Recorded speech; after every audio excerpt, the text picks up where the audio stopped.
Hey, Professor Homa back with path practice using our pen tool to make vector shapes without converting after the fact, although we do have to do some editing after the fact. We have a little challenge here. We have the Broncos logo. We're going to create a vector version of this. And if we could do this, we could create a vector version of just about anything. And I put two images on the page just so you could see that we are going to create the background blue as a separate shape, so that when we make logos, they could go on different kinds of backgrounds. That's the whole point. So, you know, you can have that blue can be changed to black, or because with sports logos, they can go on different kind of materials in the background. So that's what that outline is going to be for. So it's not just a stroke we put on it. We're going to make it a separate shape.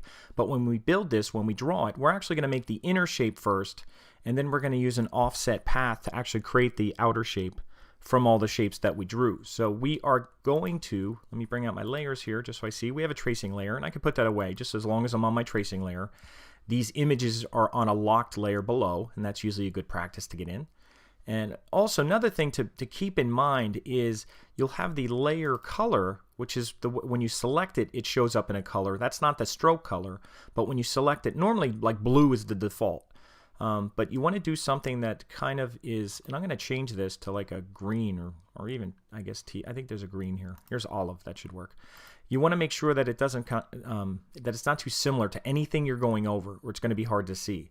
And same thing with even the color that you're using for your stroke color too. So again, I'm going to take away my fill so it doesn't fill in as I'm drawing, and I'm going to give it a stroke color that's not black. I'm not going to use orange either. Maybe I'll just use like a green color, which should be fine. And again, we're going to trace the white first, the white of the horse. Now, we're not going to do the nostril, the eye, the ear thing. We're not even going to do this lightning bolt thing in the middle, which is actually the detail of the horse, and we're not going to do this. The reason we're not going to do that is because then when we make the offset path, we can use this whole shape, and these little inner things would be kind of part of the path. So we're going to skip them. We're actually going to draw these shapes afterwards and then overlap them and do a minus front and kind of knock them out after the fact.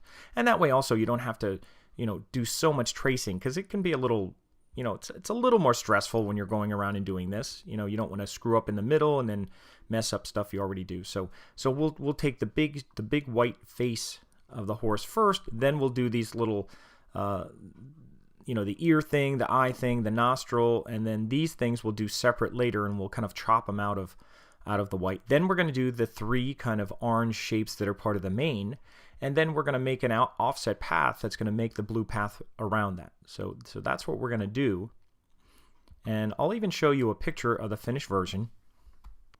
Okay, here's the one I worked on in class, and just to show you that these things are separate shapes, this thing is a separate shape, and we actually knocked this out. I'll zoom in a little bit. You can see it's knocked out. I didn't do the eye yet. I didn't do that little orange thing for the eye, and then this blue shape is actually a separate shape which goes around everything. So that's what we're going to try and do. So I'll close this up and I'll go back to this one, and we're going to start again. We'll start with the white shape first, and again it's the same techniques that we were using. You can see there's change of direction. That's almost like the fin on the fish. We have straight line segments. There's little arcs here. This is a sharp arc, so we probably want an extra point in the middle. And then some of these are just soft, and we have an S shape. Keep in mind with an S shape, you want kind of a handle going that way and a handle going this way. And we're going to skip over, we're going to pretend that little gap isn't here. We're going to almost pretend that this white is connected. So that might be a little challenge, but we'll see how we do. And I'm going to start with my pen tool. And again, it doesn't matter where you start. I'm going to do the biggest area first. I'm just going to drag a little bit, and then I'll come over here. And I'll drag, see now I have to drag more to get that arch. And I'm going to click here to suck in that handle. Now you could zoom in if you're going to do that little area there. You could temporarily zoom in, because this is, and I'm going to try and get that shape. And I'm going to change my layer color because it's hard for you to see it, because I think I made it olive. So let me make it I'll make it that grass green. And I'll hit OK. Now you could see it a little bit better on screen, the selection. So I was able to do that one with a single handle coming out. And then even the top of the ear of the horse, I could hold Option and flip this around and have it go that way. And then kind of finish this off over here. And then I'll zoom over a little bit. And I'll probably want to zoom out at some point, but you can get certain areas in your screen and then kind of zoom around. But I'll click here. Remember, I'm making a straight line segment, so I should suck in the handle here and then just click, click. This isn't really a straight line, but we'll pretend it is for now. You can see it's not that straight, and I'll click up, and I have an arc here. It's not a real sharp arc, so I'll try to do it with one handle, and I'll drag here and kind of bring the handle, and that seems to work well. And then I'll click, click. Now this is a real sharp, that's like a roller coaster that goes at 90 degrees. So I'm going to actually go up here.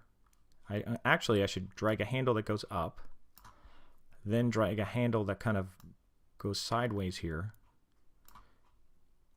and then I'll drag one that goes down. Probably don't need much there, and I'll have to fix that later. And I have a straight line segment, so I'll get rid of that handle. I'll click, click. This is pretty shallow, could probably work with one handle, and it seems to. And you could even click and get rid of that. You could hold Option and move it around, or you can click, because remember, you could always pull out and drag it out again. So I'm going to zoom out a little bit as I go around here and kind of center this back in my screen again. Now you could zoom in, when you work on it. Now I'm going to drag my handle down a little bit, and that got messed up, but that's okay. I'll fix that later. I could hold Option and drag that back in. Get rid of this so I could see what I was doing there. Okay, and then I'm going to finish this off up here. And then I'll scroll down a little bit, hold Option and drag this down. And I'll finish this off by dragging down. I'll even move down because I know that the handle might take me out of the screen. You can see what I mean, how the screen kind of goes. That can be frustrating. And then I'll hold Option, move this around. And all these little annoying things are going to happen. That's normal. And I'm going to kind of move. I'm going to zoom out here because I have this S curve. And you want to be careful with S curves because they should have one handle going this way and one handle going that way. I don't know if we could do it all with one handle, but I'll try. I might want to put another point here when I do this. Of course, it didn't connect. So let me undo, and I'll drag my handle coming up here, and I'll drag another one here, and I'm just going to click here and finish it off for now, and I'll fix that after the fact. Okay, so that's pretty much the outline of the horse. You could go back and fix some of this stuff, and I'll go back and fix some of that stuff, and I'll do that now. I won't say anything, so I'll run through it real fast.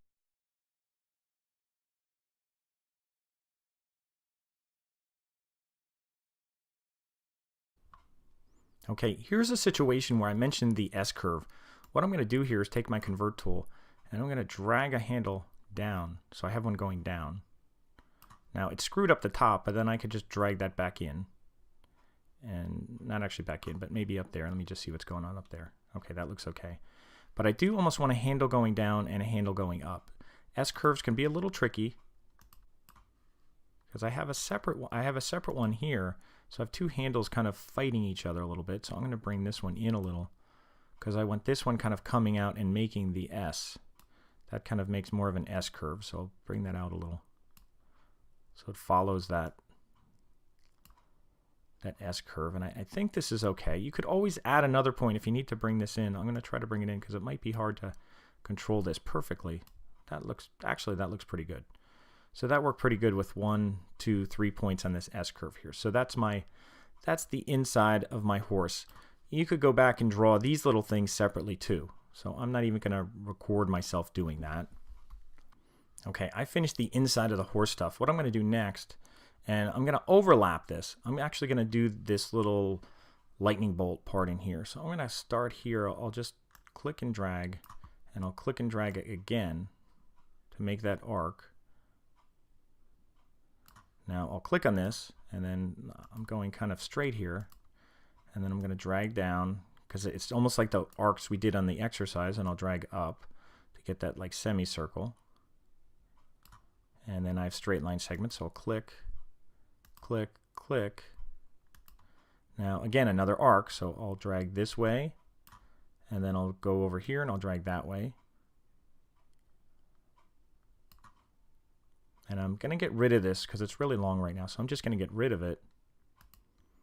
And you could click on here and drag it out. Now, if it does that, I mean, like I said, these things sometimes, let me just leave that alone. I'm going to click that, and it seems to not like that coming out. So I'm going to try to finish it off here with one curve. I don't know if I can, but you can see it scrolls the screen, but that'll work pretty well. I'll get rid of this forward handle because it's really long, and then I'll just connect it here. I want a solid shape here. I want it filled in, so make sure you see that little zero or the little circle at the end when you finish that up. So this is pretty good. Now I could go in and tweak some of this stuff with my direct selection tool. You can see that's not actually a straight line, so you might need to go in with your convert tool and tweak some of this. You may want to, I'm going to drag a handle out just slightly to get a little belly on it. And then I'll drag that. If it flips around the other side, just bring it back in.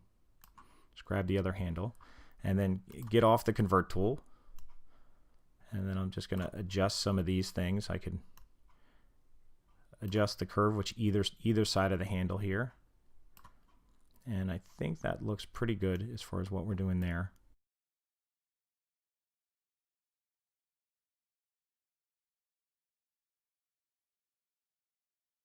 I have one more here, and I guess I'll do this real quick. It's just kind of this little like tiger tooth looking thing here. So I'll just finish that. That should be, you know, I'll start over here.